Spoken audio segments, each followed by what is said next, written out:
እንግዲህ ይህ በገስት ላይ ያለው ሰውዬ ምን እያለ እየጠየቀው ነው? ስሙት። ንጽጽር አታስመታ፣ ወደ እንትን ሂድ እያለ እየጠየቀው ነው፣ እየነገረው ነው ሰውየውን። ከዛ ምን ጉዱ እንደሚወጣ ተመልከቱ። ንጽጽር የሚያስመጡት አላህ ያለውን የለም ብለው ሲክዱ ነው። በቁርአን ላይ ያለን የለም ሲሉ፣ በሐዲስ ላይ ያለን የለም ሲሉ ኡሚርቱ አን ኡቃቲለ الناس حتى يشهدوا ان لا اله الا الله جهاد الطلبን ይዘጉታል። መንበጥ ዲኖ ትንሽ አስከትለው ይዘጉታል። አይሻ ነብያችን በ9 ዓመቷ ነው ይዘዋት የገቡት። አብሯት የኖሩት ሚስት አድርገው ባልና ሚስት መካከል የሚከስ መከረፍ ተከሰተው ይክዱታል። ያዙ አንድ ላይ ደጋግመን እኛ ነገርናችሁ ነበረ። ቲክቶክ ላይ ያሉት እንዳለ አስተምሮታቸውን እየካዱ ነው። አሁን እሱ ያለው ጂሃድን ይክዳሉ አለ። ሃይማኖቱን የቀየረ ሰውዬ እንትን ይደረጋል፣ ሃይማኖቱን ተቀየረ ይደረጋል ሚለውን እዚህ ያሉት ኖ ሃይማኖቱን ስለቀየረ ብቻ ሳይሆን መልሶ ከተዋጋን ነው ይላሉ። ውሸት ነው። ሃይማኖቱን ከቀየረ 3 ቀን ብቻ የሚሰጠው 3 ቀን ብቻ። በ3 ቀን ውስጥ የማይመለስ ከሆነ ግዴታ ነው። እሱን ያደረገ ገነት ይገባ እንጂ ገሃነም አይገባም ነው የሚለው ሐዲሱ። ሃይማኖቱን የቀየረን እንደዛ ያደረገ ማለት ነው። እዚህ ቲክቶክ ላይ ያሉ ግን ሲክዱ አይታችኋል። ከተዋጋ ነው እንዲህ ካለ ነው እንዲህ ተፈጠረ ነው ለማስተባበል ይሞክራሉ። ይሄ እያለ ያለው ሃይማኖቱን ማስመታት የሚያስመታው ማን ነው? ይሄንን የሚክዱ ናቸው ሰዎች። እስልምናን እስከሚቀበሉ ድረስ እንድጋደል ታዝዣለሁ የሚለውን ይክዳሉ። 1 ጂሃድን ይክዳሉ። 2 ሃይማኖቱን የቀየረን ግደለው የሚለውን ይክዳሉ። 3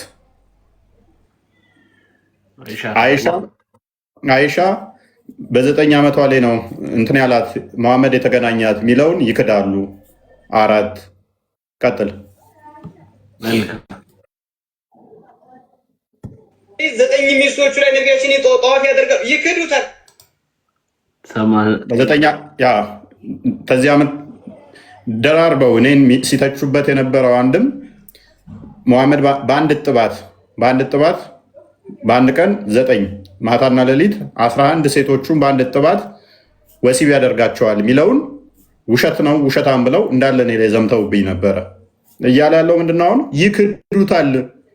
መጽሐፍቶቻችንን እየካዱ ነው። ስለዚህ እስልምናን እያስመቱ ያሉት እነሱ ናቸው፣ እኔ አይደለሁም እያለ ነው። ይሄ ሰውዬ አሁን ክርስቲያን አይደለም። ያኔ እኔን ስተቹ የነበራችሁ ሰዎች፣ እፎይ ዋሽቷል ስትሉ የነበራችሁ ሰዎች ይህን ኡስታዝ ምን ትሉታላችሁ? ሃይማኖታችንን እየካዱ ነው። ይሄ ብቻ አይደለም ያለው፣ ባይዘ ብዙ ናቸው ይሄን ያሉት። ብዙ ኡስታዞች እንደዛ ብለዋል። ትናንትናም አንደኛውም እየሰማሁት ነበር። ታዋቂ ኡስታዝ እንደዚሁ ቲክቶክ ላይ ያሉ ንጽጽር የሚሰሩ አቂዳቸውን አያውቁም፣ በጣም እየካዱ ነው። ሌላኛውም ኡስታዝ በተመሳሳይ ሲል ሰምቼዋለሁ። አቂዳቸው ላይ በጣም ክፍተት አለባቸው፣ ውይይት ለማሸነፍ ሲሉ እስልምናን እየካዱ ነው ብሎ ሌላኛውም እንደዚሁ ሲናገር ሰምቼዋለሁ። ግን ይሰለቻችኋል። አንዳንዴ የእነሱ ውሸት በሰማችሁ ቁጥር በእኛ ቦታ ስትሆኑ ይቀፋችኋል፣ ያንገፈግፏችኋል፣ ቋቅ ነው የሚሏችሁ። ምክንያቱም የትኛውን አምላክ ነው ዋሽተህ እውነት ልታደርግ የምትችለው? በውሸት እንዴት አምላክ ይከብራል? ቁርአንን ነው በግልጽ እየካዱ ያሉት ብሎ ነው የጀመረው ኡስታዙ። እንቀጥል፣ እንስማው። ዲንን ማስመታት ማለት አላህ ያለውን መልእክተኛው ያሉትን ያለም ብሎ ማሸነፍ ክርክር ተብሎ መቅጠፍ ነው። ወረበል ካዕባ በውሸት ዲን ታግዞ አያውቅም። በውሸት ዲን ታግዞ አያውቅም። ለዚያም ነው አንድ ነገር ሲነካ ከምን የተሰራ ምን ይንኳኮ ምንድን ይባላል? አባባል እኮ አለ። ከቆዳ ጉርበት ከአህያ ቁርበት የተሰራ ቤት ጅብ የጮኸ ጊዜ ይፈራረሳል። ጅብ የጮኸ ዕለት ነው የሚሉት። እንደዛ እኮ ነው። ክርስቲያን ቀረጸ አልቀረጸ ሙስተዓን እና ሂዱበት ነው የምላችሁ። ሂዱበት እስከ ጥግ ሂዱና ምን እንደምታመጡ አሳዩ። ላ ሩጁለተን በወንድነትም በኩል ከፈለጋችሁ እንደ ሸክስያ ቡጤም እንደፈለጋችሁ፣ ወላ አድለተን በመረጃም ከፈለጋችሁ አድ አሁን ቢመጣ አስገባዋለሁ። ማን እንዲ ሙሽኪላ ነው። አሁን ማንኛችሁ ደጋፊን ብላችሁ የምታስቡ መረጃ ካላችሁ ወረበል ከዕባ አስገባችሁና ታስቀምጡልኛላችሁ። መን በደለ ዲነሁ ፈቅትሉ ኢጅማዕ ነው ያዘው። ያውን ያለው ምንድነው? ሃይማኖቱን የቀየረ ይሾታል የሚለው ኢጅማ ነው። ምንም ሂላፍ የለበትም። ቀጥታ ሁሉም የሚስማሙበት ግልጽ የሆነ ነው። ነብዩም የተናገረው ሳቦችም የተገበሩት ነው። ኑ ተፈለጋችሁ በዚህ ላይ እንወያይ፣ ወንድነትም ከፈለጋችሁ ኑ እያለ ነው። እኛ ደጋግነን ስንል ሲክዱ ነበር እዚህ ያሉት። አሁን ምን ይላሉ? ቀጥል። ይሄው ራሱ በእፎይ ቦታ እኔ ገብቼ ኑ መረጃ ካላችሁ ኑ ተወያዩኝ እያለ ነው። ኡስታዛችሁ የራሳችሁ ኡስታዝ ማለት ነው። እፎይ ዋሻ አይደል የተባለው? እስቲ ይሄን ኡስታዝ ዋሻ በሉትና ተቹት። ማስረጃ ቀርባችሁ ተወያዩት። በቁርአንና በሐዲስ ላይ ያለን የተካደበትን እናነሳለን። ትመለሳላችሁ፣ ትቶብታላችሁ። አጥፍተናል ማለት ትችላላችሁ፣ ተሳስተናል ማለት ትችላላችሁ። አትችሉም። ለምን? ሰው ፊት በውስጥ ጨርሰዋል። ያኒ يعظم نفسه فوق شرع الله ከአላህ ሸሪዓ በላይ ራሱን የቆለለ መጨረሻው ይሄ ነው ውጤቱ።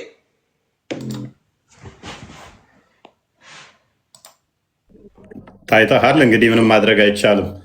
በደንብ አስተውሉ፣ በደንብ ታዘቡ። እንግዲህ የራሳቸውን አስተምሮ እንደዚህ እየካዱ እንደነበረ ደጋግመን ተናግረናል። እኛ እንወደዋለን መካዳቸውን። ደጋግሜ ብያችኋለሁ። ሐባሽና ዋብያ እንደዚህ ሱፊውና ሰለፊው ልዩነት እንዳለው ከዓመት በፊት ማን ነበር የሚያውቀው? ምን ያህል ያውቃሉ ብለህ ታስባለህ? ቆስቴ ትንሽ ነበራ። ኦልሞስት አያውቁም በሚባለው ደረጃ። አሁን ግን እንዲህ ነው የተከፈለው አይደለም። ምክንያቱም የአንደኛው አስተምሮ እዛ አንደኛው አስተምሮ እዛ ስለሆነ አሁን አርካይቭ አድርጓቸው እያንዳንዱ ቪዲዮቸውን ውሸቶቻቸውን ያዙልን፣ ላኩልን። ቪዲዮቻቸውን አርካይቭ ተደርገው ይቀመጡ። መጨረሻ ላይ ዋብያውን ራሱን በትነዋለን። ዋብዮችን ራሳቸውን እንከፍላቸዋለን፣ ሁለት እናደርገዋለን ማለት ነው። ዋብያ ስቲል አሁንም ልዩነት አላቸው፣ የአቂዳም ልዩነት አላቸው ዋብያ ውስጥ ሆነው። እንደዚህ አይነት ደግሞ ሰፊ ሳሂህ የሆኑ በቁርአን ያሉትን የካዱትን እንሰበስባቸውና ዋብያው ራሱ ሁለት ቦታ ይከፈላታል ማለት ነው። ውይይቱ ከኛ ጋር ሳይሆን ዋብያና ዋብያ ይሆናል። አሁን አባሽና ዋብያ እናደረግነው አይደለ? ኔክስት ዋብያና ዋብያ ይወያዩታል ማለት ነው። ምክንያቱም ቁርአንና ሐዲስ የሚክዱ አሉ፣ ግልጽ የሆነውን አንቀበል የሚሉ አሉ፣ እንዳለ ሙፈሲሮቻቸውን የሚክዱ አሉ። መሐመድ ደግሞ ምን ብሏል? በአንዲት የቁርአን ክፍል ከተለያያችሁ ገሃነም ትገባላችሁ ብሏል። አንድ እስካልሆናችሁ እስካልተስማማችሁ ድረስ ገሃነም ትገባላችሁ፣ አማኝ አይደላችሁም ብሏል። እንዲያ ከሆነ ይሄ ነገር ተመቸለኛ፣ ሁኔታው ተመቸኝ፣ ለኔ ነው ሁኔታው ተመችቶናል። ይዋሹ ይቅጠፉ፣ ያንን ውሸታቸውን አርካይቭ አድርጉት፣ ቶፒክ አድርገ ነው ተርታውን እንገባበታለን። ዋብያዎችን ራሱን እንበትነዋለን ማለት ነው። ሲነገር ላለመቀበል ማሸብሸብ ምንድን ነው? ምሳሌ ከአሁን በፊት ምንድን ነው የተባለው? ቁርአን ላይ አላህ ሱብሓነሁ ወተዓላ ከዚህ በፊት ከተካዱ የቁርአን ክፍሎች ውስጥ ጠቅሶ በስነ ስርዓት እየተናገረ ነው። ምን ተብሏል? በስነ ስርዓት ታውቁታላችሁ ሁላችሁ። እንስማ እስቲ። ቃቲሉ ማለት ገድል ነው አለ። ያ ገድል ላይ መጋደል ነው። ያ አንደኛው ምንም አያውቅ መሀይም የሆነ ኡስታዝ አለ እና ራሱን እንደ አዋቂ የሚቆጥር ራሱን እንደ አዋቂ ነው የሚቆጥረው እና ራሱን እንደ አዋቂ ነው የሚቆጥረው። ምንም የሚያውቀው ነገር የለም ባይዘ እና ጀሌዎቹ ዝም ብሎ ያጃጅላቸዋል። ይሄ ኡስታዝ ምን አለ? ተጋደል የሚለውን እነሱ ጋር ሊትራል ነው የሚወሰደው። እስካላመኑ ድረስ በደንብ አስተውሉ። ህይወታቸው አይጠበቅም፣ ነፍሳቸው አይጠበቅም፣ ንብረታቸው አይጠበቅም። ተጋደሏቸው። እንዲሁም ደግሞ በቀራ ላይ የሚገኘ አይ ቲንክ 190 ምናምን አካባቢ ጀምሮ ያለውን ገድል ነው ይሁዳ መልእክት ጋር ካለው ጋር ብሎ ሊያመሳስል ሞከረ። ምንም አይገናኝ እኮ ነው፣ ምንም አይገናኝ። እሱን አንስቶ አሁን ያው እየዋሹ ነው። መጽሐፍ ቅዱስን ከማንበባቸው አንጻር ኡስታዞቹ መጽሐፍ ቅዱስን አብዝተው ሲያነቡ ቁርአንን በመጽሐፍ ቅዱስ ሊፈስሩት ሞከሩ። እኛ ጋር መጽሐፍ ቅዱሱ አንድ ምሳሌያዊ ነው። ሁለተኛ ደግሞ የእነሱ ጋር ያሉት ዘግናኝ ነገሮች እየቀፈፋቸው አንቀበልም ማለት ጀመሩ። ቁርአናቸውን ሀዲሳቸውን ማለት ነው። ሁኔታው ተመቸኝ ለኔ። ዋብያ ሊትራሊስቲክ እንደመሆናቸው በአንድ አያ ከተለያያችሁ ገሃነም ትገባላችሁ ስላለ ነብዩ ወይን እነኚህ ገሃነም ገቢ ናቸው፣ ወይን እነሱ ገሃነም ገቢ ናቸው። ወይን እነ አሊ እነ አቡበከር እነ ዑስማን እነ አይሻ ገሃነም ገቢ ናቸው፣ ወይንም እነኚህ የሚዋሹት ገሃነም ገቢ ናቸው። እነ ሙሐመድ አብዱልዋሃብ ዋብያን መስራቾች እነ ኢብኑ ተሚያ እና ዛቢ ገሃነም ገቢ ናቸው፣ ወይንም ደግሞ እነኚህ ገሃነም ገቢ ናቸው። ምክንያቱም ቀጥታ እየተለያዩ በጣም መዓት የተለያዩባቸው ነገሮች ስላሉ። መሐመድ ግን በስንት ነው ከተለያያችሁ አለ? በአንድ እንኳን ከተለያያችሁ አንድ እስካልሆናችሁ ድረስ ገሃነም ትገባላችሁ ብሏል። አርካይቪውን ዋብያን እንዴት እንደምን በትነው እናሳያችኋለን። ኔክስት ገድል አይደለም ሲባል ምን አገባህ ነው ያለው ለአንደኛው ወንድማቸው። ምን አገባህ ከፋ ያገባው ዲን አይደለም እንዴ? ዲን ቡክ ያኔ በግልጽ እዚህ ቲክቶክ ላይ ተመልክታችኋል። ይሄ ነገር ሲባል ምን አገባ ኢቭን እንኳን ደግፈው እየተካደ ቁርአን እየተካደ ክርስቲያኖችን ለመፎገር ከስር ሰው እንዳይሰልም እንዳይከፈር ከማሰብ ምን ያደርግ ነበረ? እንዲህ ያደርግ ነበረ እያንዳንዱ ኡስታዝ በግልጽ ማለት ነው። ይሄን ነው እየተቃወመ ያለው ኡስታዙ። ብዙዎቹም እሱ ብቻ አይደለም፣ ብዙዎቹም ዲን ቤት አቡክ ያኔ የአባትህ ዲን ነው እንዴ? ዲን የአባትህ ቤት ነው ወይ የአባትህ ንብረት ነው? አላህ ሱብሓነሁ ወተዓላ ዲን ያስቀመጠልን በቁርአንና በሐዲስ መመሪያ እንድንጓዝ እንጂ በአንድ ግለሰብ ወይም በሆነ ማህበረሰብ ወይም በሆነ ህዝቦች እንድንመራ አይደለም። ለምን ተናገራችሁኝ? እኔን ከተናገራችሁኝ እንዲጠፋ እንዲተበላሸ ማለት ነው። ቀርጻችሁ ውሰዱ ብዬ እንግዲህ ይሄ ነው ያለው። በግልጽ መሬት ላይ ያለው ይሄ ነው። አንዳንዴ የምንናገረው ላይገባችሁ ይችላል። በዋብዮች ዘንድ አንድ ነገር አስተውሎ ረይሶች አለ ተተባለ አለ ነው። ምንም ምሳሌያዊ የለም። ምንም ልተርጉም ማለት የለም። አላህ እንዲያለው ከተባለ አለው ነው። ሐዲሱ አለ ቁርአኑ አለ መቀበል ግዴታ ነው። ምክንያቱም ሙሐመድ ግልጽ ተናጋሪ ነው። ምንም በምሳሌ ምናምን ብሎ አላለም ተብሎ የሚታመነው። ስለዚህ ምንድነው የሚያደርጉት? አሁን ቁርአኑን ይሸመጥጡትና ምን ያደርጋሉ? መጽሐፍ ቅዱስ ላይ ዝም ብለው ያንቦጫርቃሉ። ቁርአን ላይ ስጠይቋቸው ይበሳጫሉ። ቅድም እንደውም የሰራኋትን ቪዲዮ አሳያቸው። እቺን ጥያቄ ሌላም ቦታ ላይ አንድ ተራ ኡስታዝ አለ እዚህ ምንም መሀይም ነው ኡስታዙ አክቹዋሊ።